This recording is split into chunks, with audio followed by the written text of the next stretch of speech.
महापुरुषों ने कहा है, भुक्ति मुक्ति स्पृहा यावत पिशाची रिधि वर्तते।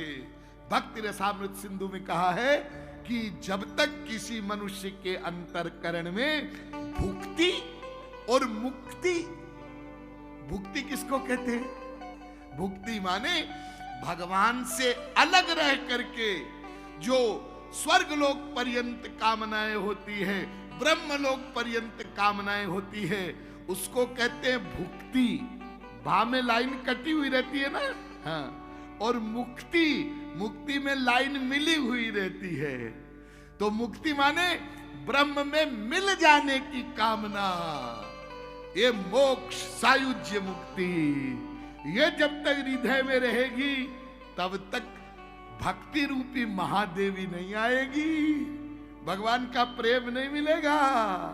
और इन दोनों में जो संसार की कामना है, माया के एरिया वाली, ब्रह्मलोक तक, वो कम खतरनाक है। और भगवान में जो मिलने की कामना है, यानी मोक्ष की कामना, वो अधिक खतरनाक है। क्यों अधिक खतरनाक है? इसलिए अधिक खतरनाक है कि जो केवल ब्रह्मलोक पर्यंत संसार की कामना करेगा, वो तो कभी संसार में आएगा, कभी स्वर्गलोक जाएगा, कभी ब्रह्मलोक जाएगा, अपने कर्मों के अनुसार घूमेगा, तो उसको भगवान का प्रेम मिलने का चांस है, हाँ, चांस है।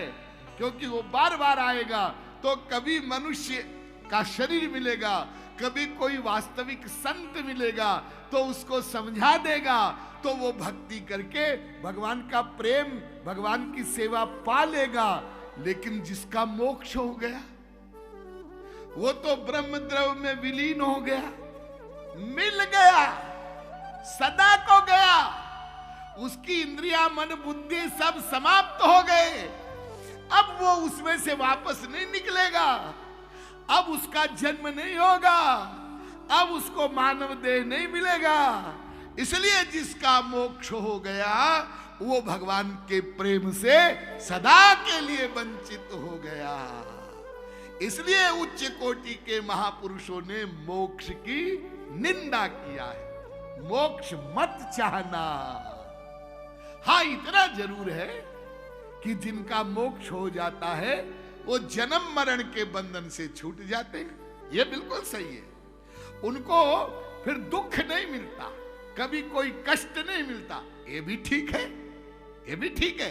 लेकिन भगवान का दर्शन, उनका आनंद, उनकी सेवा, उनका प्रेम, ये नहीं मिलेगा मोक्ष वालों को।